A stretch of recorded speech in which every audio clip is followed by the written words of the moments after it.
Now, the Ghana Rubber Estate Limited is to develop 240 acres of its acquired land into an afforestation for the country. To this effect, a memorandum of understanding has been signed between GREL and the Forestry Commission in Accra. The decision of GREL to initiate the project is in fulfillment of the environmental charter by members of SIFCA group of companies. Ghana loses about 65,000 hectares of forest resources annually. Environmental experts say the country may not have any forest left in the next 3 years if the trend continues.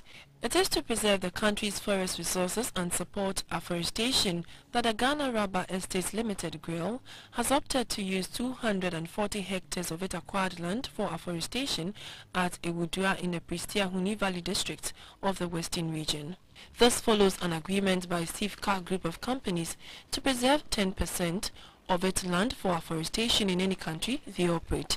SIFCA is a leading company in the agribusiness sector which specializes in growing, processing and marketing of vegetable oil, natural rubber and cane sugar.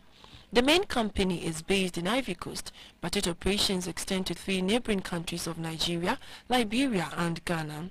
The project manager in charge of biodiversity conservation of SIFCA, Mr. Jean Depew, said preservation of the land would also include managing it for sustainable biodiversity development. It concerns as well the tree species, animals to be preserved, and also that forest is all along the Accra River.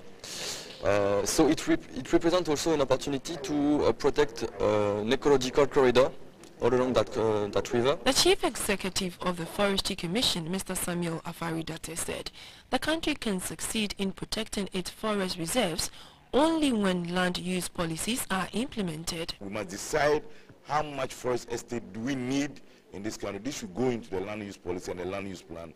And then also soil suitability tests must be undertaken everywhere. You have a land size and you need to manage it, where people should live, where people should not live, where it should be for production activity and so on and so forth. Without a plan, the nation, I think, will perish. Apart from the provision of timber and other resources, the forest serves as a habitat for animals and a protection for water bodies.